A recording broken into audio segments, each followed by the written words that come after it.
नमस्कार, आप देख रहे हैं जनसेवक समाचार और मैं हूं पूजा।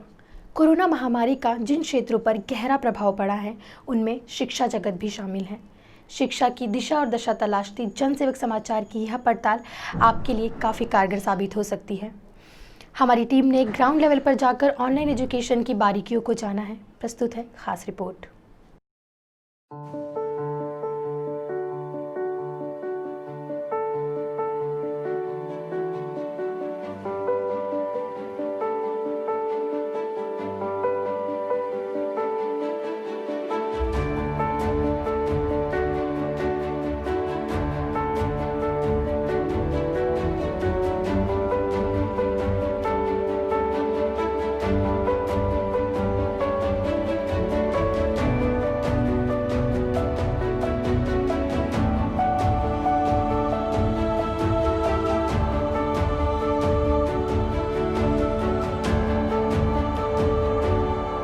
कोरोना महामारी ने सामाजिक जीवन और अर्थव्यवस्था के अलावा जिस चीज़ को सर्वाधिक प्रभावित किया है वह है शिक्षा व्यवस्था। स्कूल से लेकर हायर एजुकेशन तक का सिस्टम लगभग ठप सा हो गया। आपातकालीन परिस्थितियों से निपटने में नाकाम रहने वाले एजुकेशन सिस्टम ने zoom, Google classroom, Microsoft team, Skype जैसे प्लेटफॉर्म के साथ साथ यूट्यूब, व्हाट्सएप आदि के माध्यम से ऑनलाइन एजुकेशन का विकल्प अपनाया। इस संकट काल में उन्हें यही एकमात्र रास्ता भी नजर आया। मोबाइल जैसी सुविधा जो कल तक शिक्षण परिसरों की बुराई थी, आज ऑनलाइन एजुकेशन के लिए इसी का महिमा मंडन किया जा रहा है। वह भी कुछ इस तरह की मानो हमारी शिक्षा व्यवस्था की हर समस्या का समाधान इसमें छिपा है। क्या सचमुच ऑनलाइन शिक्षा देश की सारी शैक्षिक जरूरतों का हल है? क्या ऑनलाइन एजुकेशन शैक्षणिक परिसर का समुचित विकल्प है या भारतीय परिवेश के अनुकूल है? इससे जुड़े विद्वान भी इसे मजबूरी में अपनाया जाने वाला विकल्प ही मानते हैं। पढ़ाई का हमने कहीं पे पढ़ा था कि उसका 70% जो बच्चा है वो अपने एटमॉस्फेयर से सीखता है, अपने चारों तरफ से और एनवायरनमेंट से सीखता है, और 30% क्लासरूम से सीखता है। तो मेरे हिसाब से पूरा तो नहीं कर पा रहे हम लोग, पर इस समय क्योंकि मजबूरी है इसलिए हमारे पास और कोई विकल्प नहीं है, तो इसलिए केवल ऑनलाइन से अभी क्लासेस करवाई गई। पूरे कोरोना काल में 2 महीने में पिछले सेमेस्टर की हम लोगों ने सभी परीक्षाएँ कराई और जो भी कोर्स बचा था वो पूरा करवाया गया। तो बेस्ट देने की कोशिश की है out of the available resources. तो वो था, इसका क्लास का रिप्लेसमेंट तो है ही नहीं, क्योंकि जो क्लास में टीचर समझाता है वो एक अलग, मैं भी एक टीचर हूँ तो मुझे पता है कि क्लास में पढ़ाने का एक अलग प्रभाव पड़ता है। जब आपको सब सामने बच्चे दिखते हैं, उसमें पता चलता है बच्चे को कितना समझ में आ रहा है, कितना नहीं समझ में आ रहा, तो एक अलग अनुभव होता है बच्चों के लिए भी और टीचर के लिए भी।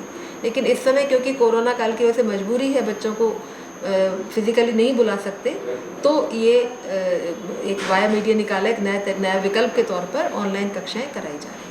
संघर्ष तो करना पड़ेगा, फ्लू का संघर्ष भी किया था, अब ये भी करेंगे और इसको चुनौती के रूप में लिया है। और बच्चों लोगों ने कैसा रुझान दिया है ये आज की लिस्ट देखने के बाद मालूम पड़ेगा कि ऑनलाइन की आवश्यकता क्यों है और ऑनलाइन कक्षाएं की आवश्यकता भी पड़ेगी, क्योंकि कोविड कब तक चलता अभी कोई निश्चय नहीं है।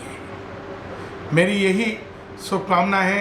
कोरोना काल ने स्कूल कॉलेज की एजुकेशन पर तो ग्रहण लगाया ही, कोचिंग संस्थान भी बुरी तरह इसकी चपेट में आए। छोटे बड़े स्कूल और कोचिंग इंस्टीट्यूट के सामने किराया, बिजली बिल, स्टाफ की सैलरी जैसी समस्याएं खड़ी हो गई और आर्थिक संकट के हालात मंडराने लगे। कोरोना काल में सबसे ज़्यादा प्रभाव शिक्षण संस्थाओं पर पड़ा है।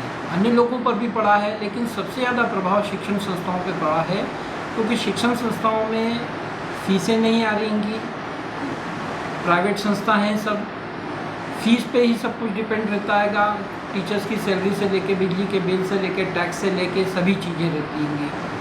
उसका सबसे ज़्यादा प्रभाव हम शिक्षकों पर पड़ा हैगा। इसका सबसे बड़ा उदाहरण हैगा कि गवर्नमेंट ने सभी संस्थाओं को कुछ ना कुछ सहायताएं प्रदान की, लेकिन शिक्षण संस्थाओं के लिए हमेशा उदासीनता रही है और खासकर प्राइवेट शिक्षण संस्थाओं के प्रति गवर्नमेंट की जो उदासीनता हैगी वह सार्वजनिक हो चुकी हैगी। तो शासन को चाहिए कि कुछ ना कुछ पैकेज अगर वो शिक्षण संस्थाओं को भी देते हैं, सेंट्रल गवर्नमेंट की तरफ से कोई ऐसे आदेश जारी होते, स्टेट गवर्नमेंट की तरफ से कोई आदेश जारी होते, तो उसका प्रभाव बहुत अच्छा पड़ता और सिस्टम पे पूरा एजुकेशन शिक्षा प्रणाली पर सबसे ज़्यादा जोर दिया जाता है। देश का भविष्य होते हैं बच्चे, और उसी को कुछ भी नहीं मिलना, यह एक दुखद बात हैगी और दुर्भाग्यपूर्ण भी हैगी।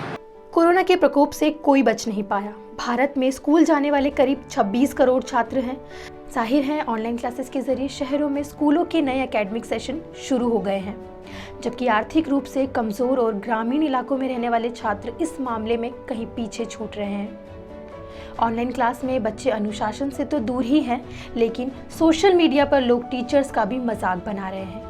ऐसे लोगों को होलकर कॉलेज के बीज तकनीकी विभाग के विभागाध्यक्ष प्रोफेसर डॉक्टर किसलय पंचोली ने नसीहत दी है। मुझे लगता है कि ऑनलाइन अभी इस वक्त की ज़रूरत है, कोरोना काल की ज़रूरत है, लेकिन हमें ज़मीनी हकीकत से भी वास्ता रखना होगा।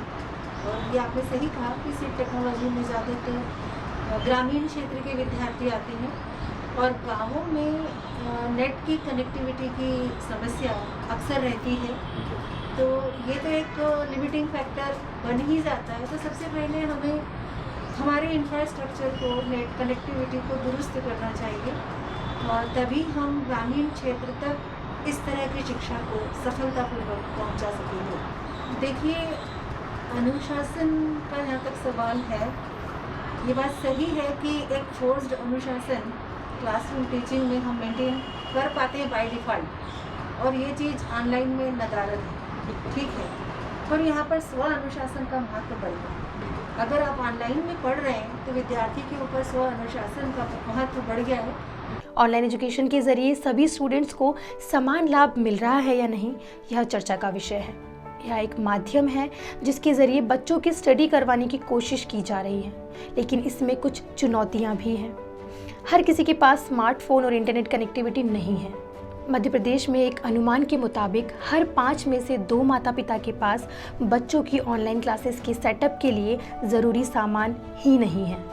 कुछ लोगों का कहना है कि स्मार्टफोन, लैपटॉप ना होने की वजह से बच्चों की पढ़ाई का नुकसान हो रहा है। वहीं आर्थिक रूप से कमज़ोर स्कूली बच्चों की परेशानी इससे बिल्कुल अलग है। वे लैपटॉप, टैबलेट जैसे उपकरणों के अभाव में ऑनलाइन पढ़ाई में कहीं पीछे छूटते दिख रहे हैं। तो निश्चित रूप से दुर्भाग्यपूर्ण है। इसमें विसंगतियां देखा जाए तो संसाधनों की कमी है, नेटवर्क की उपलब्धता नहीं होती है। एक क्लास में हमारी जानकारी में ये आया है कि 80, 100, 150 बच्चे इनरोल कर लेते हैं और 30 मिनट के सेशन में ना बच्चा कुछ समझ पाता है, ना टीचर्स कुछ समझा पाती है। टीचर्स के साथ भी हमारी बातचीत हुई, कई टीचर्स हमने बात करी। उनका कहना था, सर हमारी मजबूरी है, हम भी समझ रहे हैं कि हम कोई शिक्षा जैसी चीज़ डिलीवर नहीं कर पा रहे हैं, बच्चों की स्कूल मैनेजमेंट का आदेश है तो हम इसका पालन कर रहे हैं। जाहिर है कोरोना काल में लोगों की आर्थिक स्थिति भी चरमरा गई है। ऐसे में निजी स्कूलों की मनमानी फीस वसूली पालकों की फजीहत कर रही है।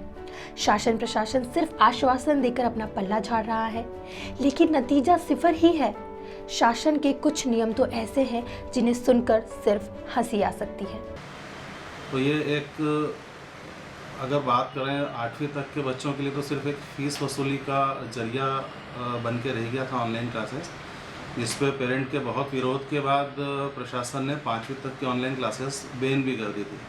और उसका ये परिणाम हुआ कि पेरेंट ने फिर एक मांग करी, हाईकोर्ट में एक याचिका भी लगी थी कि अगर 5वीं तक की क्लासेस बंद है तो फीस भी 5वीं तक की पूरी तरह से माफ़ हो जाना चाहिए जब तक स्कूल नहीं खुलते हैं। उसका परिणाम यह है कि कुछ दिन बाद गवर्नमेंट ने प्राइमरी क्लास से ऑनलाइन क्लासेस शुरू करने के आदेश दिए थे, जिसमें प्राइमरी क्लास के लिए निर्देश थे कि बच्चे की बजाय माता पिता आधे घंटे ऑनलाइन क्लास अटेंड करेंगे स्कूल की और वो पहले समझेंगे फिर बच्चों को पढ़ाएंगे। तो ये बहुत हास्यास्पद था और कहीं ना कहीं सरकार की मंशा भी इससे नज़र आती है कि सरकार भी चाहती है किसी भी तरह से निजी स्कूल फीस वसूल सकें। सरकार ने छात्रों के लिए बहुत सी मुफ्त ऑनलाइन सुविधाएं दी है, लेकिन खास बात यह है कि ग्रामीण इलाकों में से प्रति 100 लोगों पर केवल 21.76 व्यक्ति के पास ही इंटरनेट की सुविधा है, जिससे ऑनलाइन एजुकेशन का उनको कोई भी फायदा नहीं मिल पा रहा है। हालांकि कोरोना काल में ऑनलाइन क्लास का कॉन्सेप्ट मोबाइल विक्रेताओं के लिए संजीवनी साबित हुआ। आंकड़े बताते हैं कि कोरोना काल में स्मार्टफोन की डिमांड काफ़ी बढ़ी है। अभी गवर्नमेंट ने स्कूल और कॉलेजेस को खोलने के लिए अभी कोई भी ना कोई गाइडलाइन बनाई है, ना उनको कोई परमिशन दी है। इसके लिए कॉलेज स्टाफ और स्कूल स्टाफ ने एक नई टेक्निक कॉन्सेप्ट निकाला है कि हम अपनी जो क्लासेस हैं, बच्चे स्कूल भी ना आएँ और टीचर को भी स्कूल जाना पड़े, तो जहाँ आप हैं वहीं से आप ऑनलाइन के थ्रू अपनी क्लासेस ले सकते हैं। तो इसीलिए कुछ ऑनलाइन ऐप्स हैं, जूम हो गया अपना, उसके बाद दूसरे व्हाट्सअप हो गए हैं, दूसरे एप्लीकेशंस के थ्रू इन्होंने घर पे ही बैठ के क्लास लेना शुरू किया। तो इन्हीं क्लास के लिए जैसे बहुत सारे स्टूडेंट ऐसे थे जिनके पास स्मार्टफोन नहीं थे, और इन्हीं सब ज़रूरतों को लेके पेरेंट्स, बच्चे जो भी हैं, अभी लॉकडाउन ओपन होने के बाद मार्केट में आए, और हमारी जो बिक्री होती है एक नॉर्मल एवरेज, उससे कहीं ज़्यादा मतलब अगर अपन इजाफा माने तो 2 गुना 3 गुना फ़ोन इस लॉकडाउन खुलने के बाद तो जून, जुलाई, अगस्त, सितंबर 4 महीने में काफ़ी ज़्यादा सेल हुई है। इन सब के बीच प्रशासन के सामने एक और चुनौती आई, वह यह है कि कोरोना काल के बीच शैक्षणिक परिसर बंद रहने के बावजूद स्टूडेंट्स पर फीस का दबाव बनाया जा रहा है। लोगों का मानना है कि जब स्कूल कॉलेज खुले ही नहीं तो फीस किस बात की। ऐसे में सरकार ने गाइडलाइन बनाने का काम किया और प्रशासन ने समन्वय बैठाया। जब ऑनलाइन क्लास चल रही है तो परीक्षाएं भी ऑनलाइन होना लाजमी है। देवी अहिल्या विश्वविद्यालय अब ओपन बुक सिस्टम से परीक्षाएं आयोजित करवा रहा है। ये तो 100% सार्थक होगी। बच्चों को अपने घर पे बैठ के लिखना है, उनके क्वेश्चन पेपर पहुंच जाएंगे 8 दिन पहले, और 6 दिन में 8 दिन के अंदर उनको 6 किताबें लिखना है और शाम को पोस्ट करना है स्पीड पोस्ट से, और साथ में रोल नंबर हम उसके बाद उस बच्चे से फ़ोन करके पूछेंगे।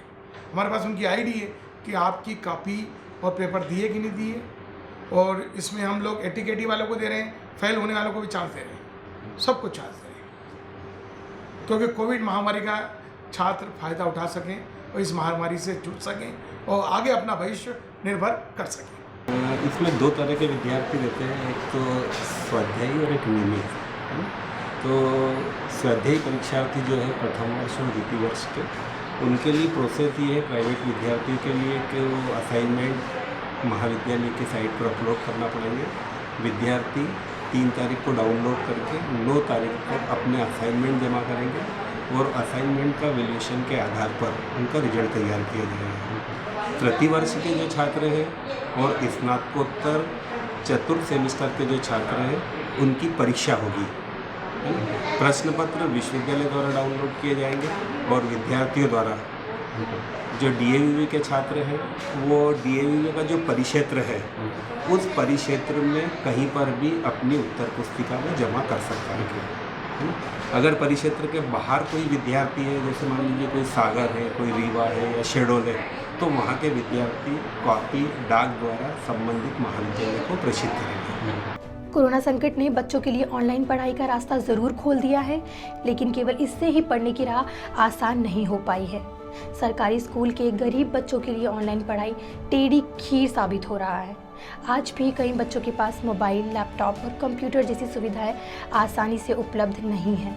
क्योंकि क्या होता है कि गवर्नमेंट स्कूल के जो बच्चे हैं वो गरीब वर्ग से आते हैं। मध्य प्रदेश शिक्षा विभाग ने ऐसी व्यवस्था करी है कि डिजी लैब के माध्यम से भोपाल से हमको शिक्षण सामग्री मिलती है, जिसमें हमने प्रत्येक कक्षा के 9 से लेकर 12 तक के ग्रुप बना रखे हैं।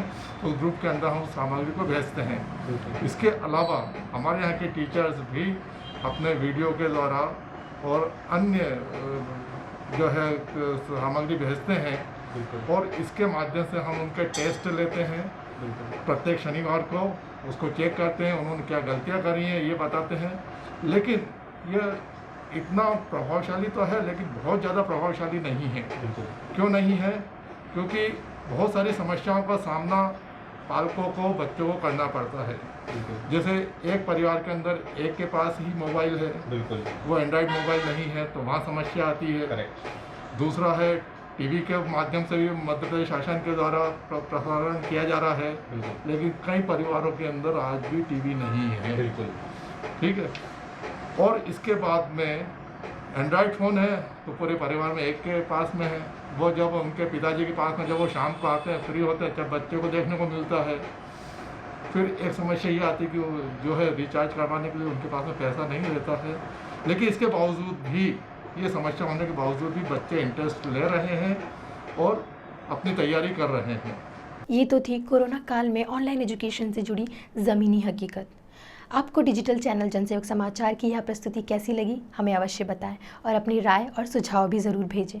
धन्यवाद।